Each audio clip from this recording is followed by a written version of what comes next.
Tonight, in moments, the football team will kick off versus Neshoba for their 7th game of the season.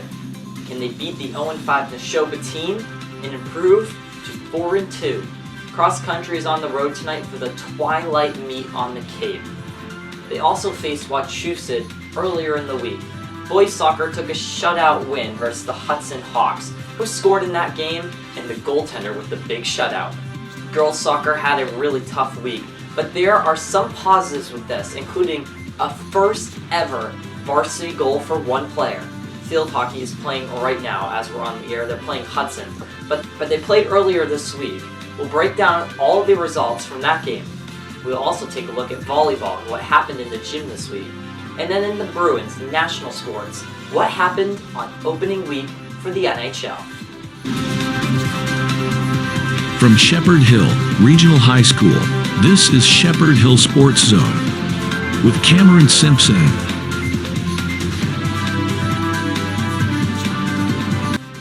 Hello and welcome to Shepherd Hill Sports Zone.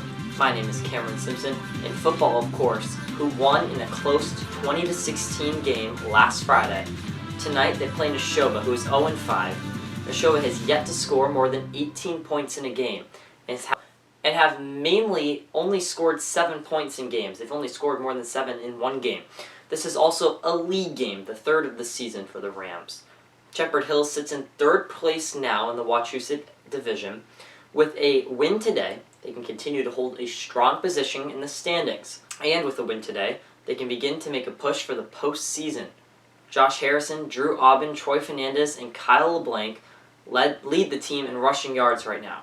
Many of those players also lead the team on defense, with Harrison leading the team in total tackles, and Talon McDonald and William Sirleaf leading the team in sacks. We'll see if those players and more can add to the point total tonight. The game is at 6:30 in Neshoba. The Rams on the road for the rest of the year. Cross country is currently on the Cape right now for the Twilight Invitational. This meet is very unique as runners will be racing at night. The last race kicks off around 9:30. That's the girls' varsity race.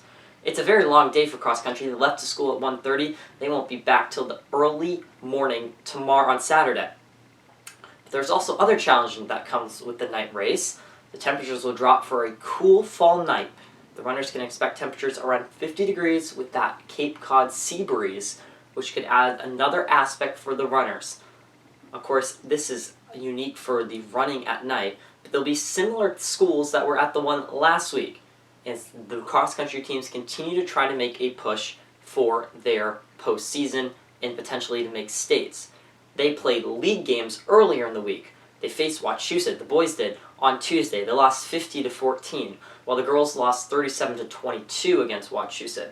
After the meet this weekend, they all head to Algonquin for the final school versus school meet of the season. Not the final all-in-all weekend meet, but the final school versus school meet. Boys soccer took on Marlboro on Tuesday. They lost 4-1. That was the final. But their hope was to turn things around on Thursday's game. And that is exactly what they did. The Rams blanked the Hawks with a shutout by Dan Adamuska. Dan Gronick scored 1 goal. Owen Conduct had the next goal. And then the third goal goes to Christian Jaubert. Goaltender with another shutout this season. He's played very well for the Rams. The Rams also now have a winning record. They're 7-6-1. The push for the playoffs is on. With only a few games left, the Rams will scratch and claw to make the playoffs starting tomorrow as they play Grafton for the second time this season. The last time they played them was all the way back on opening day, where they had a tie. The other soccer, girls soccer, they played both Tuesday and Thursday. On Tuesday, they lost to Marlboro 5-1. On the positive, Kalman scored her first ever varsity goal. And then on Thursday, they played Hudson. They lost 4-0. As we're on the air right now, they're playing their third game of the week versus Burncoat. That one just ended. We'll report on that on Monday night. Field hockey played the Groton Dunstable Crusaders on Wednesday. They lost 2-0. They are playing tonight at 5:30 on the Hill versus Hudson. They tied Hudson earlier this season and heading in to the final stretch. Field hockey's ties and wins this season for a positive have mainly been in division games, including tonight when they play Hudson, who they tied earlier in the year.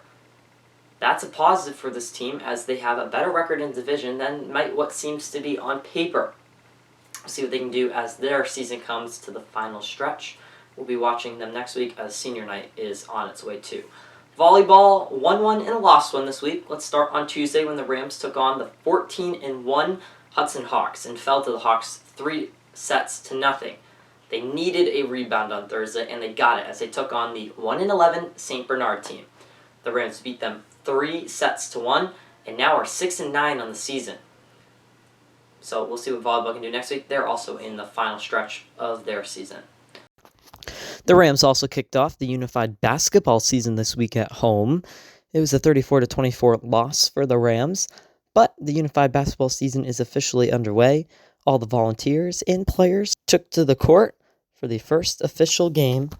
The season is a 5-week-long program that will continue next week. In the national sports world, this week marked the start of the NHL season.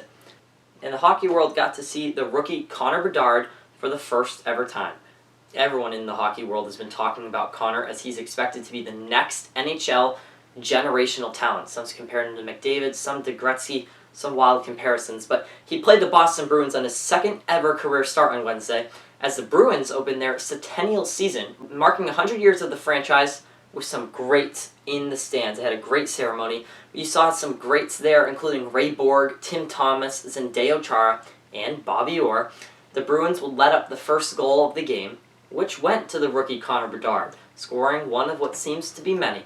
But the Bruins would end up winning after goals by Trent Frederick and David Pastrnak, who scored 2. The Bruins continue their centennial season tomorrow against the Predators. That's all for this evening. Next week, we will be all about the end of many seasons and whether we will see any teams in states. So make sure to tune into our episodes next week, Monday and Friday, as we get prepared and we break down to see if any of our teams will be there at states. Until then, have a great weekend. Good night. Thanks for watching Shepherd Hill Sports Zone, the only place for Rams sports news.